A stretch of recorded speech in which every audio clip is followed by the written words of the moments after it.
여러분은 우리가 하루 24시간 동안 똑같은 방식으로 에너지를 사용한다고 생각하시나요? 같은 음식을 먹고 같은 양의 에너지를 섭취하더라도 아침에 먹는 것과 밤늦게 먹는 것은 우리 몸에서 완전히 똑같이 처리될까요? 그리고 잠을 제대로 자지 못하거나 밤늦게까지 밝은 빛을 보고 있는 것이 우리가 지방과 탄수화물을 사용하는 방식에도 영향을 줄 수 있을까요? 우리 몸에는 시간을 측정하는 생물학적 시계가 있습니다. 그리고 이 시계는 단순히 우리가 언제 졸리고 언제 깨어나는지만 결정하는 것이 아닙니다. 호르몬 분비와 체온, 혈당 조절과 식욕, 그리고 지방과 탄수화물을 사용하는 대사 과정까지 하루의 시간에 따라 변화하도록 조절합니다. 오늘은 생체 리듬이 어떻게 우리의 에너지 대사를 조절하는지, 그리고 수면과 빛, 식사 시간이 지방 산화와 어떤 관계를 가지고 있는지 알아보겠습니다. 첫째, 우리 몸의 대사는 24시간 내내 똑같지 않습니다. 우리는 흔히 에너지 대사를 단순한 숫자로 생각합니다. 얼마나 먹었는가, 얼마나 운동했는가, 그리고 얼마나 많은 칼로리를 소비했는가. 물론 에너지 균형은 체중 변화에서 매우 중요합니다. 하지만 우리 몸은 하루 24시간 동안 완전히 동일한 대사 상태를 유지하지 않습니다.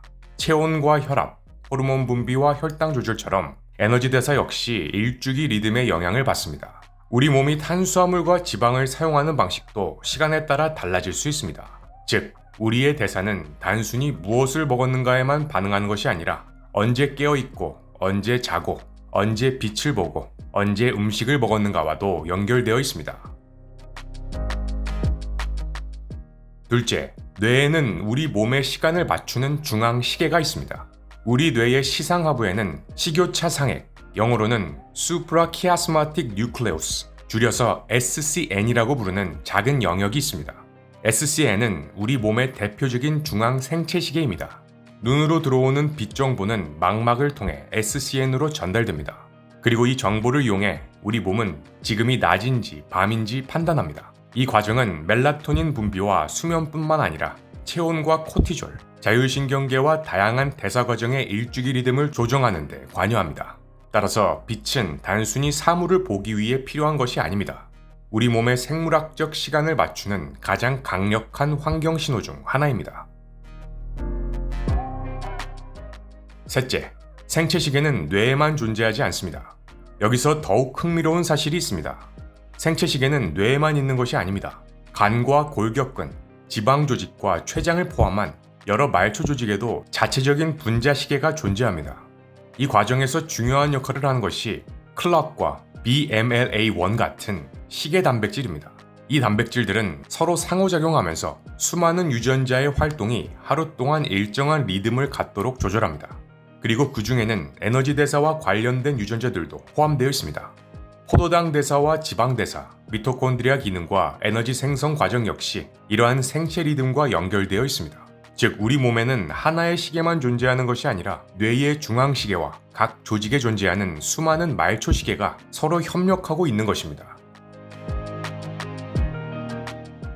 넷째, 빛과 식사 시간은 서로 다른 생체 시계에 영향을 줄 수 있습니다. 중앙 생체 시계인 SCN의 가장 강력한 신호 중 하나는 빛입니다. 반면 간과 근육 같은 말초 조직의 생체 리듬은 식사와 활동 시간의 영향도 받을 수 있습니다. 문제는 이 신호들이 서로 어긋날 때입니다. 예를 들어 밤 늦게까지 밝은 빛에 노출되고 수면 시간이 계속 바뀌고 밤 늦은 시간에 많은 음식을 먹는 생활이 반복된다고 생각해 보겠습니다. 뇌가 인식하는 시간과 말초 조직이 받는 대사 신호가 서로 잘 맞지 않을 수 있습니다.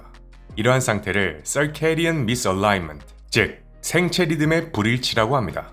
교대 근무나 반복적인 수면 부족, 불규칙한 수면과 식사 패턴에 관한 연구에서는 이러한 생체 리듬의 교란이 혈당 조절과 인슐린 감수성, 식욕과 에너지 대사에 좋지 않은 영향을 줄 가능성이 관찰되고 있습니다. 생체 리듬은 지방 산화에도 영향을 줄 수 있습니다. 그렇다면 생체 리듬과 지방 연소는 어떤 관계가 있을까요? 우리 몸이 지방을 에너지원으로 사용하는 과정, 즉 지방 산화 역시 하루 종일 일정하게 유지되는 것은 아닙니다. 수면과 각성 상태, 호르몬 환경과 식사 상태, 그리고 신체 활동에 따라 탄수화물과 지방을 사용하는 비율은 계속 변화합니다. 생체 리듬이 흐트러지면 이러한 정상적인 대사 리듬 역시 영향을 받을 수 있습니다. 하지만 여기서 매우 중요한 점이 있습니다. 밤에 빛을 봤다고 해서 지방 연소가 완전히 꺼지는 것은 아닙니다. 또한 수면 시간이 조금 달라졌다고 해서 칼로리 적자가 무의미해지는 것도 아닙니다. 체지방 변화에서 장기간의 에너지 균형은 여전히 매우 중요합니다. 생체 리듬은 에너지 균형을 대체하는 것이 아니라 우리 몸이 에너지를 언제 그리고 어떻게 처리하는지 조절하는 또 하나의 중요한 생리학적 요소입니다. 그렇다면 우리는 어떻게 해야 할까요? 첫째, 가능한 한 일정한 수면 시간을 유지하세요. 매일 정확히 같은 시간에 잠들어야 한다는 의미는 아닙니다. 하지만 수면 시간이 매일 크게 바뀌는 것보다 가능한 범위에서 일정한 수면과 기상 패턴을 유지하는 것이 좋습니다. 우리의 생체 시계는 규칙적인 신호를 좋아합니다. 특히 기상 시간을 비교적 일정하게 유지하면 하루의 생체 리듬을 안정적으로 만드는 데 도움이 될 수 있습니다. 둘째, 아침과 낮에는 충분한 빛을 보세요. 생체 리듬을 조절하는 데 중요한 것은 밤의 어둠만이 아닙니다. 낮의 밝은 빛도 중요합니다. 특히 아침에 자연광을 보는 것은 우리 몸에 하루가 시작되었다는 강력한 시간 신호를 제공합니다. 가능하다면 아침이나 낮에 밖으로 나가 자연광을 경험해 보세요. 낮과 밤의 차이가 분명할수록 우리 몸은 시간을 구분하기 쉬워집니다. 셋째, 밤에는 불필요하게 강한 빛을 줄이세요. 밤이 되면 우리 몸은 어두운 환경을 예상합니다. 하지만 현대인은 밤에도 밝은 실내 조명과 스마트폰, 컴퓨터와 TV 화면에 계속 노출됩니다. 모든 화면을 완전히 차단할 필요는 없습니다. 하지만 잠들기 전에는 불필요하게 밝은 조명을 줄이고 화면의 밝기를 낮추는 것이 생체 리듬과 수면 환경을 만드는데 도움이 될 수 있습니다.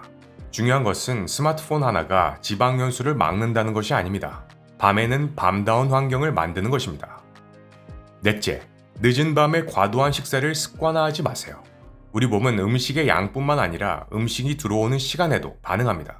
특히 늦은 밤에 많은 에너지를 섭취하는 패턴이 반복되면 수면과 혈당 조절, 말초 조직의 생체 리듬에 영향을 줄 가능성이 있습니다. 그렇다고 특정 시간이 지나면 음식을 절대 먹어서는 안 된다는 뜻은 아닙니다. 운동 시간과 직업, 생활 환경은 사람마다 다릅니다. 중요한 것은 불필요한 야식과 매일 크게 달라지는 식사 패턴을 줄이고 자신의 생활에 맞는 비교적 규칙적인 식사 리듬을 만드는 것입니다. 다섯째, 지방 감량을 위해 수면과 운동, 영양을 따로 보지 마세요. 지방 감량을 위해서는 여전히 전체 에너지 섭취와 신체 활동이 중요합니다. 근력 운동과 유산소 운동, 충분한 단백질과 적절한 에너지 섭취도 중요합니다. 그리고 여기에 수면과 생체 리듬이 더해집니다. 수면은 운동과 영양을 대신하는 마법의 지방 연소 방법이 아닙니다. 하지만 충분하고 규칙적인 수면은 운동 수행과 회복, 식욕 조절과 혈당 조절, 그리고 정상적인 대사 리듬을 유지하는데 중요한 환경을 만들어줍니다. 따라서 건강한 대사는 운동만의 결과도 아니고 식단만의 결과도 아닙니다. 우리가 하루 24시간을 어떻게 살아가는가의 결과입니다. 오늘의 핵심입니다. 우리 몸에는 시간이 있습니다. 뇌의 SCN은 빛을 통해 낮과 밤의 정보를 받아들이고 클락과 BMAL1을 포함한 분자시계는 우리 몸 곳곳에서 수많은 생리적 과정을 시간에 맞게 조절합니다. 그리고 이러한 생체 리듬은 수면과 호르몬뿐만 아니라 포도당과 지방을 사용하는 에너지 대사에도 연결되어 있습니다. 따라서 중요한 것은 밤에 스마트폰을 한번 봤다고 걱정하거나 특정 시간 이후에는 지방이 절대 연소되지 않는다고 생각하는 것이 아닙니다. 규칙적으로 자고 낮에는 충분한 빛을 보고 밤에는 지나치게 밝은 환경을 줄이고 가능한 범위에서 규칙적인 식사와 운동을 유지하는 것, 이러한 작은 신호들이 모여 우리 몸의 생체 시계를 맞춰줍니다. 운동은 우리가 깨어있을 때만 몸을 변화시키는 것이 아닙니다. 운동 후 회복하고 적응하는 시간, 그리고 우리가 잠들어 있는 시간까지 포함해서 우리의 몸은 계속 변화하고 있습니다. 결국 건강한 대사를 만드는 것은 한 번의 운동이나 하나의 음식이 아닙니다. 운동과 영양, 수면, 그리고 그 모든 것을 연결하는 우리 몸의 리듬입니다. 오늘도 시청해주셔서 감사합니다. 여러분의 구독과 좋아요는 제게 큰 힘이 됩니다. 감사합니다.